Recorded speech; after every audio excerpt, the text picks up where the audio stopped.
Central bureau of investigation को insurance जो सरकारी मुलाजमों की होनी थी उस इंश्योरेंस में घोटाला नजर आया, गड़बड़ नजर आई, 150 करोड़ की ऑफर नजर आई और सेंट्रल ब्यूरो ऑफ इन्वेस्टिगेशन ने दरभंगा बिहार में जाकर जम्मू, दिल्ली, कश्मीर सब जगहों पर छापेमारी की। लेकिन सवाल यह है कि जम्मू कश्मीर के एंटी करप्शन ब्यूरो को के सामने जब यह सवाल था तो कौन सी ताकतें थी जिन ताकतों ने सेंट्रल एंटी करप्शन ब्यूरो को रोक रखा था और एंटी करप्शन ब्यूरो को इंश्योरेंस में स्कैम नजर नहीं आया और उन्होंने क्लीन चिट दी। क्लीन चिट कहां दी, कैसे दी? मेरे साथ इस वक्त एडवोकेट शेख शकील हैं। आपको याद होगा उस वक्त भी आज से लगभग 2 साल पहले इन्होंने इस मामले को सामने लाया था और कहा था कि इस इंश्योरेंस में घोटाला हुआ है। लेकिन मैं हैरान हूं कि एंटी करप्शन ब्यूरो ने क्लीन चिट कैसे इस मामले में उन ऑफिसरों को दे दी जिन ऑफिसरों के ऊपर इल्जामात लगे। शेख साहब, सबसे पहले मुझे ये बताइए कि एंटी करप्शन ब्यूरो आज आपकी बात पर मोहर लगा रहा है। CBI, CBI, central bureau of investigation. Junaid साहब, मैं आपको बड़ी मज़ेदार बात बताऊंगा। मैं अक्सर जो एंटी करप्शन ब्यूरो की वर्किंग है, मैं इस पर हमेशा टिप्पणी बात करता रहा हूँ और मैं बार बार एक चीज़ कहता हूँ कि जो जम्मू कश्मीर का जो एंटी करप्शन ब्यूरो है वो सिलेक्टिव है। इसको जहाँ से इशारा मिलता है और पर्टिकुलरली एक ख़ास सेक्शन है जिसको ये टारगेट करते हैं। और आपने देखा होगा कि कभी इनको कोई बिग कैच या कोई बड़ी मछली पकड़ते हुए आपने इनको नहीं देखा होगा। एक तो पहले तो ये 10 साल 15 साल तक प्रोलॉन्ग करते हैं अपनी इंक्वायरी इन्वेस्टिगेशंस को। फिर उसके बाद आप देखेंगे कि मैक्सिमम इनका जो टारगेट होता है, पटवारी कॉट रेड हैंडेड 500 रुपये, जेई कॉट रेड हैंडेड, कोई सुपरवाइज़र कॉट रेड हैंडेड। बड़े रेयर केसेस में आप देखेंगे ये किसी चीफ इंजीनियर को ट्रैप करेंगे, किसी मिनिस्टर को या किसी एमएलए को या किसी हाई अप को ये ट्रैप करेंगे। और इसी तरह जब ये इंश्योरेंस का मामला हुआ तो काफ़ी शोर मचा, आपको मालूम है जम्मू कश्मीर में। हमने उस वक़्त छानबीन करने की कोशिश की और हमें यह मालूम हुआ और हमने भी सूचना जो थी वो एंटी करप्शन ब्यूरो तक पहुंचाई, ये बहुत बड़ा स्कैम है, इसको इन्वेस्टिगेट कर लीजिए आप। तो अल्टीमेटली हमें मालूम हुआ कि कोई वेरिफिकेशन इन्होंने वहाँ पे शुरू की है। तो एक आरटीआई जो है, हमने आरटीआई के द्वारा हमने एंटी करप्शन ब्यूरो से और जीएडी से दोनों से पूछा कि आप बताइए कि क्या कोई इस किस्म की वेरिफिकेशन या कोई इंक्वायरी या कोई एफआईआर की तरफ एंटी करप्शन ब्यूरो बढ़ रहा है। तो मैं आपको चाहूँगा कि जो हमें उस वक्त एंटी करप्शन ब्यूरो की तरफ से आरटीआई के तहत इनके जो पीआईओ थे, जो उन्होंने जवाब दिया, वो मैं चाहता हूं कि जम्मू कश्मीर के अवाम को और देश के अवाम को ये जानने का हक है कि एंटी करप्शन ब्यूरो ये कहती है कि हमने जब वेरिफिकेशन की इस सारे इंश्योरेंस मामले में, तो उस वेरिफिकेशन के बाद नो इरेगुलरिटी वाज फाउंड। और ये जो चिट्ठी, ये जो जवाब हमें आया, ये 13 अगस्त 2000 को आया। वो चिट्ठी अगर आप 13 अगस्त 2020 को, हम 13 अगस्त 2020 को आया और मैं ये चाहूँगा कि उस चिट्ठी को मैं आपके सामने पढ़ के बताऊं। Anti corruption bureau जे&के Jammu, dated 13 अगस्त 2020। ये लिख रहे हैं कि सब्जेक्ट है information under RTI, please refer your RTI application received wide this office number dated 29 July 2020 regarding the subject cited therein. In this regard, the point-wise information is submitted as under points number 1 to 3 and open verification number C-02 2018 was initiated on the basis of a communication received from GAD J&K Viz. The J&K Group Mediclaim insurance policy. During the course of probe, no irregularity was found. Consequently, the same has been closed in this bureau, the report of which stands referred to Commissioner Secretary GAD J&K wide this office letter number so and so dated 27th of November 2019। तो आप देख लीजिए जुनैद साहब, 27 नवंबर 2019 को anti corruption bureau ने जम्मू कश्मीर सरकार को, GAD को ये इन्फॉर्म कर लिया कि जनाब हमने वेरिफिकेशन कर ली है और वेरिफिकेशन के बाद no irregularity, no criminality has been found by the anti corruption bureau in the group insurance scam. लेकिन जब आपको शकील साहब ये खबर मिली कि दरभंगा बिहार में रेड हो रहे हैं, जम्मू में रेड हो रहे हैं, श्रीनगर में रेड हो रहे हैं, दिल्ली में रेड हो रहे हैं और उसके बाद पटेल इंजीनियरिंग के ऊपर भी रेड्स हो रही हैं, तो फिलहाल ट्रिनिटी इंश्योरेंस और रिलायंस जनरल इंश्योरेंस की हम बात करेंगे। जब आपको ये खबर मिली तो आप हैरान नहीं हुए कि हमारी अपनी एंटी करप्शन ब्यूरो जो दावा सुबह से लेकर शाम तक ये करती है कि हम करप्शन के खिलाफ बहुत सीरियस हैं और एंटी करप्शन मेजर्स जो हमने लिए हैं वो तारीखी हैं, उनका कोई मुकाबला पूरे मुल्क में नहीं उनका कोई बदल पूरे मुल्क में नहीं मिलता, तो आपको कैसा लगा कि सीबीआई जो है वो कह रही कि नहीं जी इसमें तो स्कैम? देखिए, अभी जस्ट एफआईआर हुआ है, अभी इन्वेस्टिगेशन इन प्रोग्रेस है, छापेमारी हुई है और आप ये देखेंगे कि आने वाले दिनों में और मुझे लगता है रेवोल्यूशंस होंगी।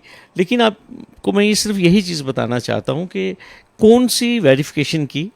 अब तो मुझे लगता है कि वो लोग एंटी करप्शन ब्यूरो के वो भी एक स्कैनर के अंदर ज़रूर आने चाहिए कि जिन लोगों ने चंद दिनों के अंदर ये वेरिफिकेशन करने के बाद एक क्लीन चिट दे दी सारे मामले को, जिस मामले पे हमारे जो मेघालय के गवर्नर हैं, जो कि हमारे उस वक्त के गवर्नर थे सत्यपाल मलिक जी, जिनकी शिकायत के ऊपर भारतीय सरकार ने जिस मामले को इतना सीरियस लिया और जिसमें आपने देखा कि आप सीबीआई ने एफआईआर भी की है और जिसमें सीबीआई ने छापे भी मारे हैं, तो इससे आपको खुद ही पता चल सकता है जुनैद साहब कि जो पहले वेरिफिकेशन की गई है उसकी क्रेडिबिलिटी क्या है। और मैं आपको ये चीज़ कहना चाहता हूँ, फिर मैं आपसे दोबारा ये मैं गुजारिश करना चाहता हूँ, आप देख लीजिए एंटी करप्शन ब्यूरो में, आप पूछिए ज़रा कमिश्नर साहब से या डायरेक्टर एसीबी से कि गणपत स्कैम का क्या हुआ। ये जितने भी बड़े बड़े स्कैम हैं जिसमें हमारे बड़े बड़े लोग ब्यूरोक्रेट्स या पॉलिटिशियंस जो इन्वॉल्व हैं, उन केसेस का क्या हुआ। और इनसे ये भी पूछा जाए कि आज तक कितने केसों में आपने सैंक्शन मांगी, अगर सैंक्शन आपके पास नहीं पहुंची तो क्या डीम्ड सैंक्शन के तहत क्या आपने एंटी करप्शन कोर्ट में या जो सीबीआई कोर्ट में क्या आपने कोई चालान पेश किए हैं। तो ये बिल्कुल आया है, मैं आपको साफ बात कहूँगा। इससे लग क्या रहा है आपको शकील साहब कि आप मतलब आईएएस ऑफिसरों के खिलाफ कोई कार्रवाई नहीं, लेकिन जम्मू कश्मीर एडमिनिस्ट्रेटिव सर्विस हो, पुलिस सर्विस हो, रेवेन्यू सर्विस हो, उन ऑफिसरों के खिलाफ कार्रवाइयां भी, और सिर्फ इतना ही नहीं प्रीमेच्योर रिटायरमेंट भी वो भी सरकार ने शुरू की है, उसमें भी जम्मू कश्मीर के ही अफसर जो हैं उन्हीं के खिलाफ कार्रवाइयां। लेकिन यहां हम ये देख रहे हैं गन लाइसेंस स्कैम में सीबीआई ने छापेमारी की, किसी को सस्पेंड नहीं किया गया। एनफोर्समेंट डायरेक्टरेट एक अफसर के घर जाती है, छापेमारी करती है, पूरा दिन बैठी रहती है और बाद में कहती है सीजर हुआ, पैसा मिला, सब कुछ मिला, अभी तक कोई कार्रवाई नहीं। सीबीआई आज कहती है जनाब के नवीन चौधरी, नाम लेना चाहिए क्योंकि उन्होंने अपने प्रेस नोट में इनका नाम लिया है, बाज़ाब्ता नवीन चौधरी को हमने बुक किया है इस मामले में, किया है नहीं किया है ये तो उन्हीं नवीन चौधरी को पता होगा, लेकिन सीबीआई का क्लेम यही है। तो अगर इन सब ऑफिसर्स के नाम आ रहे हैं, इनके यहां छापेमारियां हो रही हैं, तो उसके बावजूद इनको सस्पेंड करने में भी सरकार को इतनी दिक्कत और इतनी परेशानी हो रही है, तो आप इस तरह के एंटी करप्शन ब्यूरो के कामकाज को और सरकार के कामकाज को कैसे देखते हैं? देखिए, जहाँ तक एंटी करप्शन ब्यूरो का ताल्लुक है, ये सरकार के इशारे के ऊपर काम करती है जुनैद साहब। सरकारी तोता कह रहे हैं? हाँ, ये इट्स ए केज्ड पैरट, जिसे सुप्रीम कोर्ट ने कहा था ना सीबीआई को, इट्स ए केज्ड पैरट। तो जो हमारी एंटी करप्शन ब्यूरो है, इसका एडमिनिस्ट्रेटिव डिपार्टमेंट है जीएडी, ठीक है।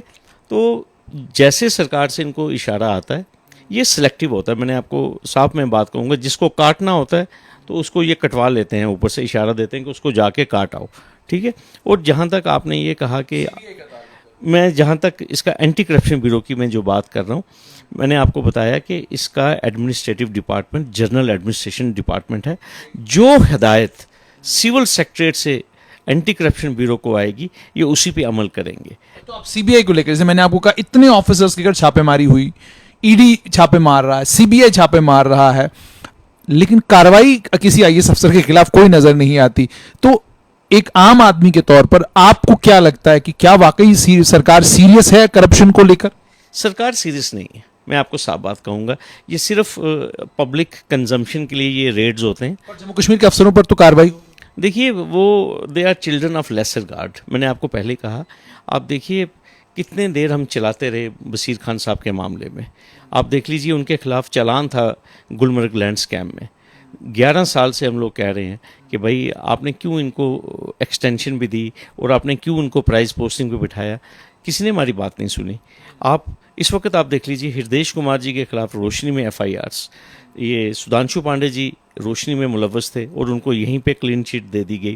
कहने की ये बात है कि जो ऑल इंडिया सर्विस के जो ऑफिसर्स हैं, इनको एक प्रोटेक्टिव कवर दिया जाता है, इनको टाइम दिया जाता है, इनको शील्ड किया जाता है। आप देख लीजिए, कुमार राजीव रंजन के खिलाफ कितने सीरियस एलिगेशन है आर्म्स लाइसेंस स्कैम में, और सुब्रमण्यम साहब ने रिकमेंड की उनकी reinstatement. He has been reinstated and given charge of so many departments to him. He has been reinstated. किस बात की रीइंस्टेटमेंट, आप मुझे बताइए। यहाँ जम्मू कश्मीर में लोग 10-10, 20-20 साल जो हैं वो अंडर सस्पेंशन रहे, हाई कोर्ट में पिटीशन जाते रहे, उन्होंने जाके कहा prolong suspension is a punishment. लेकिन आप देख लीजिए राजीव रंजन को किस तरह रीइंस्टेट किया गया।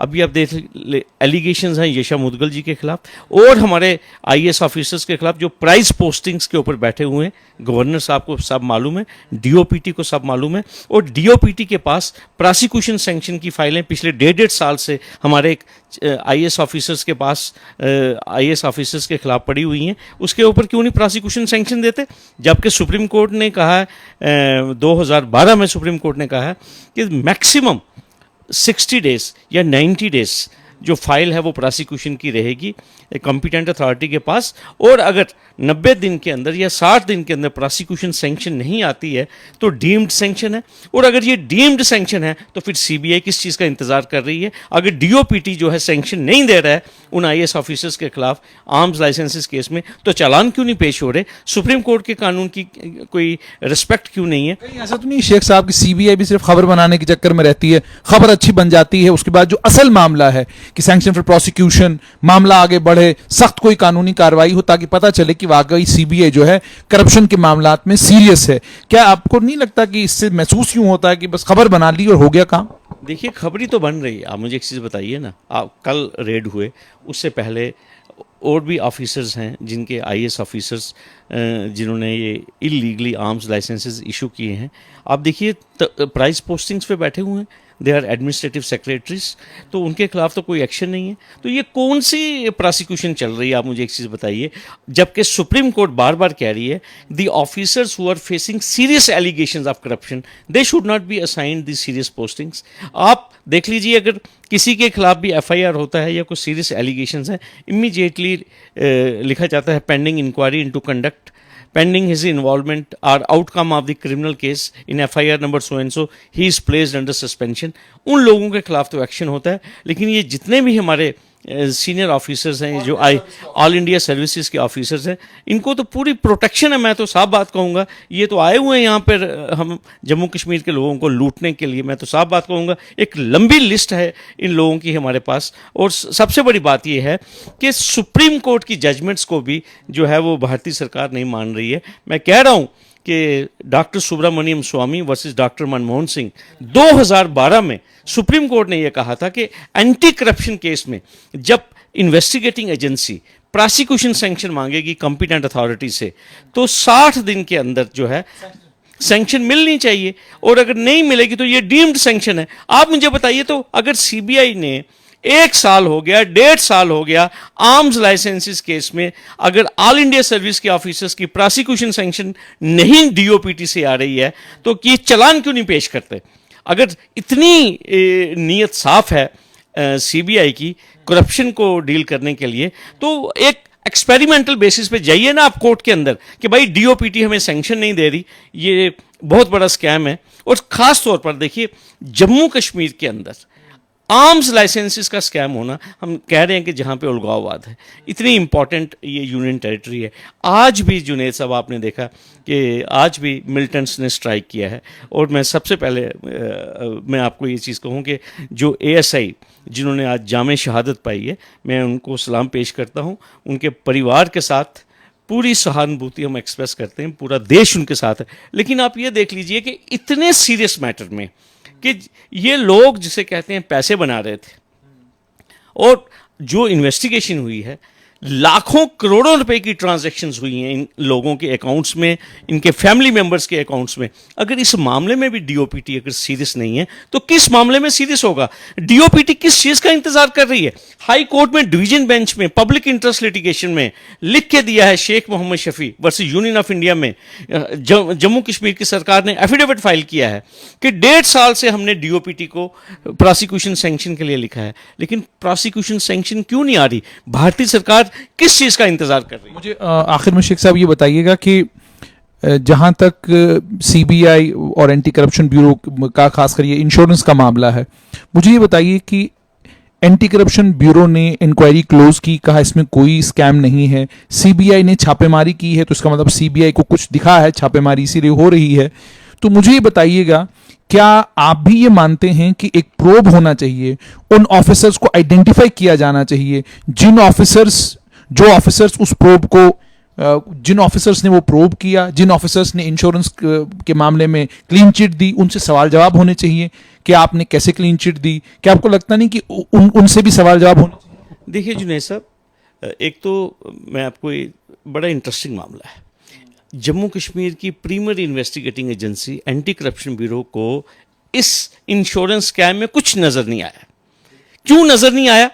क्योंकि जिन लोगों के ऊपर आज सवालात खड़े हैं, जो ऑफिसर्स अंडर क्लाउड हैं, they were occupying responsible positions in Jammu and Kashmir at that time. तो the influence exerted by them upon the investigating agency ACB can not be ruled out. Inefficiency थी या डेलिबरेटली इग्नोर किया? Sir मैं कहूंगा ये दबाव के तहत डेलिबरेटली किया है, और एंटी करप्शन ब्यूरो में दम ही नहीं है सर। मैं आपको साबा बताऊंगा, ये सिर्फ उसी आदमी के खिलाफ प्रोसीड करते हैं जिसके खिलाफ इनको इशारा होता है। मुझे एक चीज और बताइएगा, पटेल इंजीनियरिंग को लेकर भी एक मामला बना है कि सिविल कॉन्ट्रैक्ट उनको दिए गए, टेंडर की जो कंडीशंस थी उनको फ्लाउट किया गया, और भी कुछ कहा गया है। लेकिन 6 महीने के लिए एक ऑफिसर को आप एक पोजीशन से उठाते हैं और उन्हें चेयरमैन बना देते हैं Chenab valley power projects corporation का इंटरिम चेयरमैन, और उस 6 महीने के बाद आप उनको वहां से हटा देते हैं, और उसी 6 महीने में ये पटेल का सिविल कॉन्ट्रैक्ट हो जाता है। तो क्या आपको नहीं लगता कि जिन लोगों ने पोस्टिंग की, जिन लोगों ने वहां पर भेजा, सवाल उनसे भी होने चाहिए? आप तो सिर्फ उससे सवाल पूछ रहे हैं जिसको लेकर आपको लग रहा है कि भाई ये शायद इसमें इन्वॉल्व है, क्योंकि अभी तो जाहिर सी बात है, प्रोब होगा तो पता चलेगा हकीकत क्या है, क्योंकि यहाँ अफसाने ज्यादा होते हैं, हकीकत कम होती है। तो मुझे ये बताइए कि क्या उनको नहीं पूछा जाना चाहिए जिन्होंने पोस्टिंग की? जनाब, इन्वेस्टिगेशन का क्या मतलब होता है? इन्वेस्टिगेशन का मतलब है टू अराइव एट ट्रूथ, सच्चाई क्या है। और सबसे बड़ी बात यह है जुनैद साहब, जब आपको इन्वेस्टिगेशन करनी है तो it should be A de novo investigation, it should be a fair investigation, it should be A impartial investigation. जो सवाल देखिए, अगर बतौर सहाफ़ी आपके जहन में ये क्वेश्चंस हैं, तो जो लोग इन्वेस्टिगेटर्स हैं उनको क्या पता? देखिए, ये आप उनको लीड्स दे रहे हैं बेसिकली। आपका मकसद कोई पैरेलल कोई मीडिया ट्रायल रन करना नहीं है, लेकिन आप अल्टीमेटली जो अवाम के जहन में जो सवालात हैं, देखिए आज सबसे बड़ा सवाल आपने क्या रेस किया जुनैद साहब, कि भाई 2019 में एंटी करप्शन ब्यूरो ने अपना पल्लू झाड़ दिया इंश्योरेंस स्कैम में कि भाई हमें कोई इरेगुलरिटी इसमें नजर नहीं आई। लेकिन आज इतना हंगामा क्यों बरपा है शहर में, पूरे जम्मू कश्मीर में? एक इतने सीनियर आईएएस ऑफिसर के घर रेड हुआ, बिहार में रेड हुआ, और कई एस्टेब्लिशमेंट्स पे रेड हुआ, तो फिर रेड क्यों होना था? और सबसे बड़ी बात कि former governor of Jammu and Kashmir, एक कॉन्स्टिट्यूशनल पोजीशन जो आज भी होल्ड कर रहे हैं, वो उस दिन से खामोश नहीं है जुनैद साहब, लगातार बोल रहे हैं। ठीक है, और उन्होंने ये भी कहा कि भाई मुझे ज़्यादा मत मजबूर कीजिए, मेरे पास और भी कुछ मवाद है, मेरे पास और भी सामान है। तो इसलिए इसका मतलब वाकई कुछ ना कुछ तो गड़बड़ हुई है। तो अगर कुछ हुआ है तो वो इन्वेस्टिगेट थारोली होना चाहिए। बहुत बहुत शुक्रिया। तो ये थे एडवोकेट शेख शकील। साफ तौर पर एंटी करप्शन ब्यूरो को इंश्योरेंस के मामले में स्कैम नजर क्यों नहीं आया? जो एंटी करप्शन ब्यूरो, रोज एंटी करप्शन ब्यूरो का एक प्रेस नोट आता है, कहीं आता है चार्जशीट पेश की गई, कहीं आता है कि कोई आदमी रिश्वत लेते हुए पकड़ा गया। बहुत अच्छा काम है, बहुत बेहतरीन काम आप कर रहे हैं, लेकिन मामला यह है कि जब तक कोई बड़ा आदमी, आपके पास कितनी एफआईआर ऐसी हैं जो पेंडिंग हैं, आपके पास कितने मामले ऐसे हैं जिन मामलों में बड़े बड़े आईएएस ऑफिसर्स इन्वॉल्व है, सीनियर आईएएस ऑफिसर्स इन्वॉल्व है, वो मामले इख्तिताम पजीर क्यों नहीं हो पाते? सैंक्शन फॉर प्रोसिक्यूशन आपको इन बड़े बाबुओं के केस में क्यों नहीं मिलती? ये सारे सवाल आम जनता पूछ रही है। और जनता सबसे बड़ा सवाल यही पूछ रही है कि अगर सीबीआई को इंश्योरेंस के मामले में स्कैम नजर आया, एसीबी को नजर क्यों नहीं आया? क्या लेफ्टिनेंट गवर्नर मनोज सिन्हा सवाल पूछेंगे एंटी करप्शन ब्यूरो से कि सीबीआई जो सवाल पूछ रही है वो सवाल आपने अपने दौर में जब केस आपके पास था आपने क्यों नहीं पूछे, और आपने केस को क्लोज क्यों किया ये कहकर कि इस मामले में कोई स्कैम नहीं है, कोई स्कैंडल नहीं हुआ है? और एक और बड़ी अहम बात, वो लोग जिन लोगों ने उस वक्त की उस रिलायंस जनरल इंश्योरेंस के इंश्योरेंस में जिन लोगों ने प्रीमियम दिया था, वो आज तक रो रहे हैं कि जनाब वो प्रीमियम अभी तक हमको वापस नहीं मिला, वो पैसा गया कहां? ये सवाल भी सरकार से पूछना जरूरी है।